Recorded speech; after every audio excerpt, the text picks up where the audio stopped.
The ATM king, he grew up so poor he had to share bass, but now he banks $240,000 a month, apparently.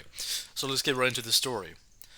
So Justin Gilmore, who grew up so poor he had to heat water on his stove and share baths with his siblings, has revealed how he became a self-made millionaire that supports his entire family.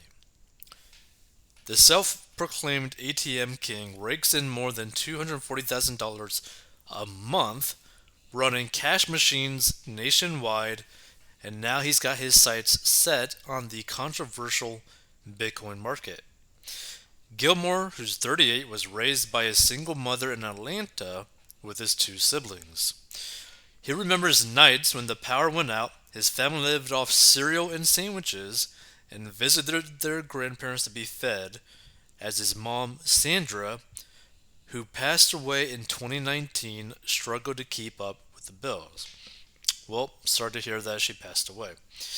Don't get me wrong, my mom was a saint, but times were tough, Gilmore told JM Press. One thing that stands out for me is how my mum, used a portable stove to heat water on whenever the power would go out, and we then pour it into the bathtub. Then I would get into the tub first because I was the eldest, followed by my younger brother and sister. As a kid, I thought it was magic, he said.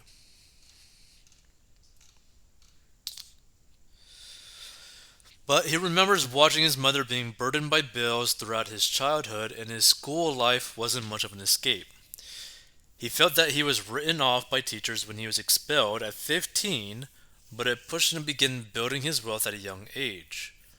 It was a very difficult time, but it has absolutely motivated me to do well in life, Gilmore noted.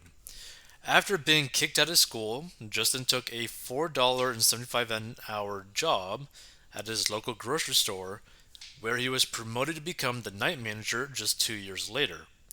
He eventually left his grocery gig to begin his first entrepreneurial venture, bartering pizzas out of the back of his car. The bartering business became so successful he was sometimes dishing out up to 100 pizzas a day. Well, that's interesting. Pizzas.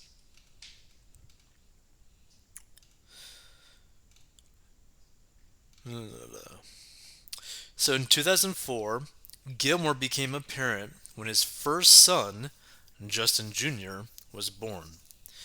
The birth of his son pushed him to seek a more profitable endeavor.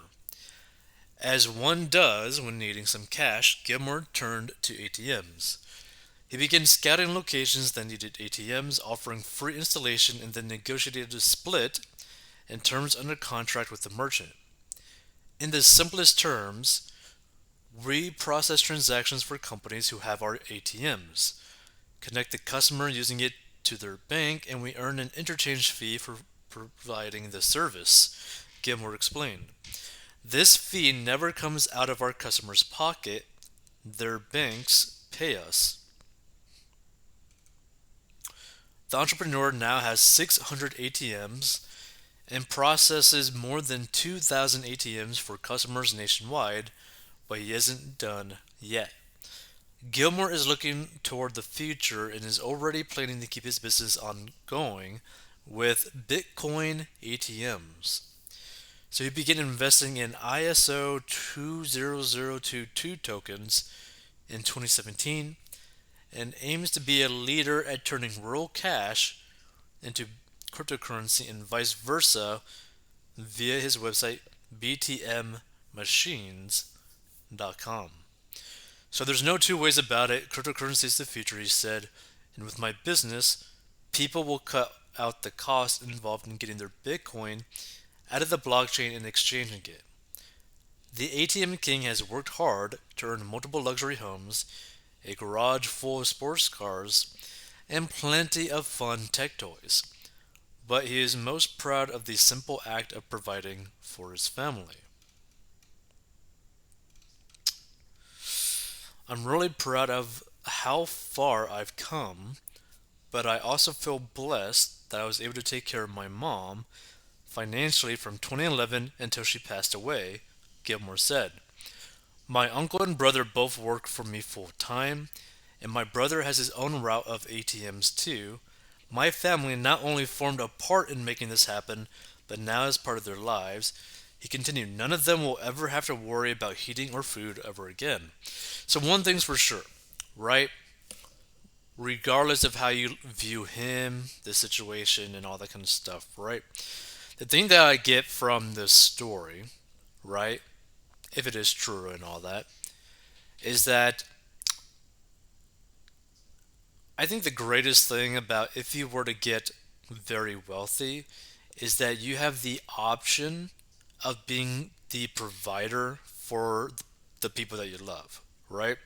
I think that's a really great thing to potentially do that, right? To have that option available to you, to have the choice to do that, right? Because you could technically choose not to provide for any of your family members, and that would be your right. But I think it's a nice goal to have that you want to get debt free, you want to have a lot of money in the bank for emergencies, you want to have a lot of money in retirement so that you never have to really worry about your future, right? Especially if you can't ever work again. But also that you have so much excess cash that you can take care of yourself and your immediate family, as in like your husband or wife or daughter, son, that kind of stuff, and also your mom, your dad, your brother, your sister, your cousins, all that kind of stuff, right? I think that'd be a pretty cool spot to be in. That, like, oh yeah, I'm so good at what I do. I make so much money doing what I like to do that I can literally take care of everybody that I care about in my life.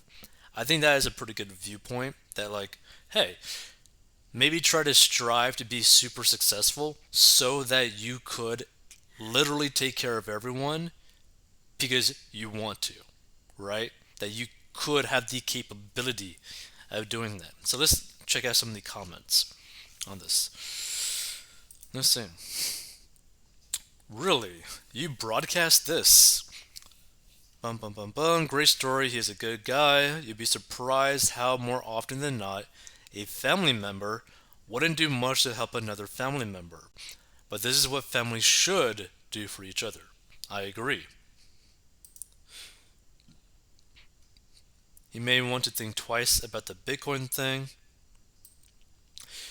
The thing is, he's probably going to make a lot of money with the crypto ATMs. The only problem is there's going to be a lot of people doing like criminal acts using that Bitcoin ATM because a lot of the like these scams on like elderly people basically get them to go to a nearby Bitcoin ATM and literally just transfer all their money out of there. Let's see.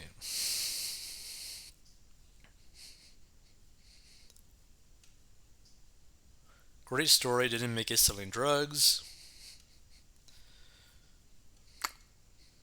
It's not safe making this public. There's like different ways to view this. The majority of people aren't really ever going to do anything, but there's always a few people that are just a little bit crazy.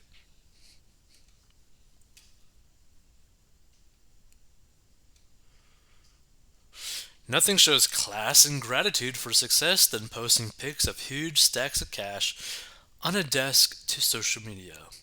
I thought only rappers were allowed to do this. Great way to get robbed and killed at home or out and about. Advertise that you have bags of 20s to reload your ATMs.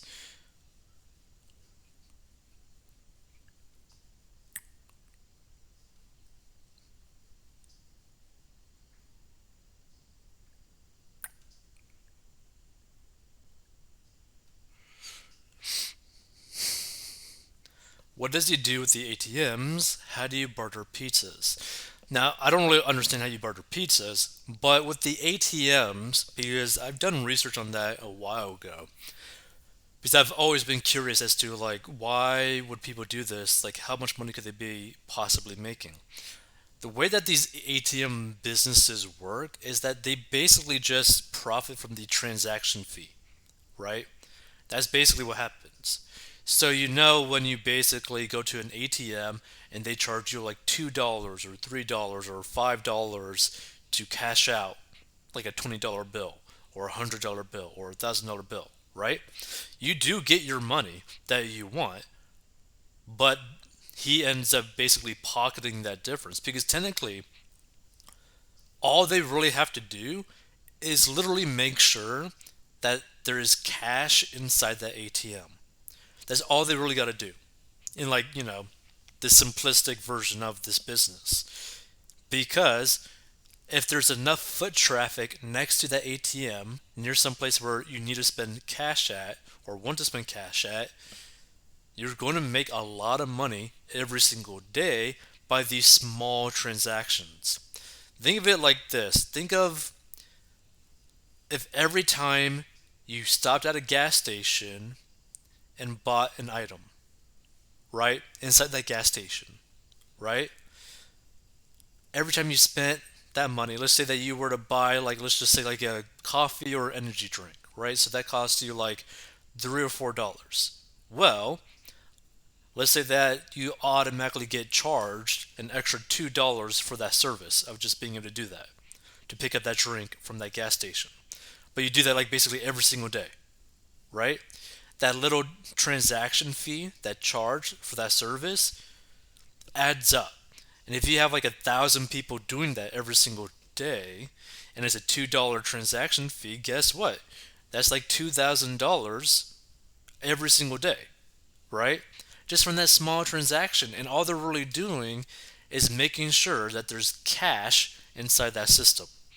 So it's not necessarily a bad business. The only problem is you typically need a lot of money, and also like literal money, like literal cash, and you need a really good location that people would actually use this stuff. So honestly, if you go more towards like something near like gambling or something, or like something that like you need to go someplace where people need cash to pay for something. Like they need cash to pay for something. And if you do that, then it would make far more sense. But I don't know. Feel free to give your thoughts. I think it's a nice idea. Seems to have worked for him. If you want to learn how to get out of debt and measure money, go down below and learn how to get out of debt.